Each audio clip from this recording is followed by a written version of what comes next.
લોકોની પીડાને વાચા આપતા શહેર કોંગ્રેસ ઉપપ્રમુખ દ્વારા પોતાની જાત પર પટ્ટા અને સાંકળ વરસાવીને પીડાદાયક રીતે વિરોધ કરવામાં આવ્યો છે।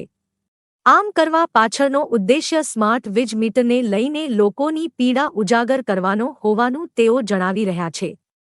વડોદરામાં સ્માર્ટ વીજ મીટરનો કકળાટ શાંત થવાનું નામ નથી લઈ રહ્યો।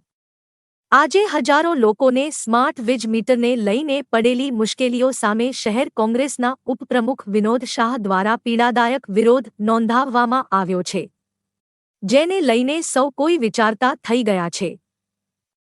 હવે સ્માર્ટ વીજ મીટરને લઈને કોઈ નિર્ણય લેવાય છે કે નહીં તે જોવું રહ્યું। વડોદરા શહેરના કોંગ્રેસ ઉપપ્રમુખ વિનોદ શાહ જણાવે છે કે ભાજપે લોકોના મત લીધા બાદ સ્માર્ટ વીજ મીટરના કનેક્શનો શરૂ કરી દીધા છે। આ લોકોએ ગુજરાતીઓને હેતરી લીધા છે। જે લોકોનું 2 મહિનાનું રૂ.6,000 બિલ આવતું હતું તે હવે 20 દિવસમાં આવી રહ્યું છે। લોકો સ્માર્ટ મીટરોને લઈને પંખા ચાલુ નથી કરતા, નાના છોકરાઓને ગરમીમાં શેકાવવું પડે છે। પરીક્ષા ટાણે વિદ્યાર્થીઓને લાઇટ નથી મળતી।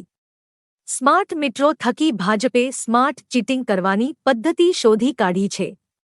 લોકોને સ્માર્ટ રીતે છેતરી રહ્યા છે। મારા શરીરને કષ્ટ આપવાથી નેતાઓ કે અધિકારીઓને કોઈ ફરક પડવાનો નથી।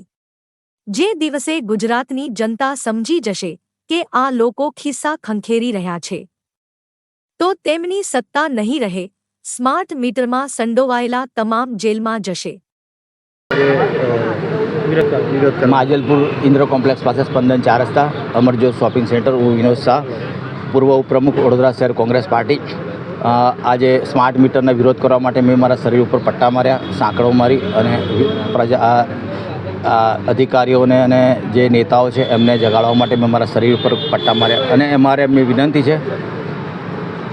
વિનંતી છે કે પ્લીઝ મહેરબાની કરીને હવે આ ગુજરાતીઓને લૂંટવાનું બંધ કરો અને પડતા પર પાટું ના મારો। ઉપરથી આપો પાણી, પડતા પર પાટું ના મારો અને ગુજરાતીઓને બચાવો। ગુજરાતીઓએ તમને ખૂબ પ્રેમ આપ્યો છે, ગુજરાતીઓએ તમને ખૂબ વોટ આપ્યા છે। છેલ્લા 3 ટર્મથી, લોકસભાની 3 ટર્મથી તમને 25-26માંથી 26 સીટો આ ગુજરાત આપી રહ્યું છે। ગુજરાતે તમને જે આપી છે, ગુજરાતે આજે તમને વડાપ્રધાન બનાવ્યા છે, ગુજરાતે તમને ગૃહમંત્રી બનાવ્યા છે, તો તમે શા માટે ગુજરાતીઓને છેતરો છો? તમે શા માટે ગુજરાતીઓને મારો છો?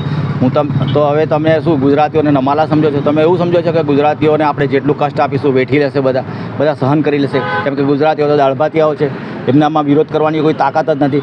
પરંતુ જોઈ લો, આજે અમે દાળભાતિયાઓ છે, બરાબર, અમે દાળભાતિયાઓ છે તો અમે અમારા શરીર ઉપર કષ્ટ કર્યું છે, પરંતુ સમય આવશે તો અમે આનાથી ઉગ્ર આંદોલન કરી અને અધિકારીઓને જગાડીશું। નહીં જાગે તો પછી એના પરિણામ આ સરકારે ભોગવવાના રહેશે। એની અમે એ કરીએ છીએ।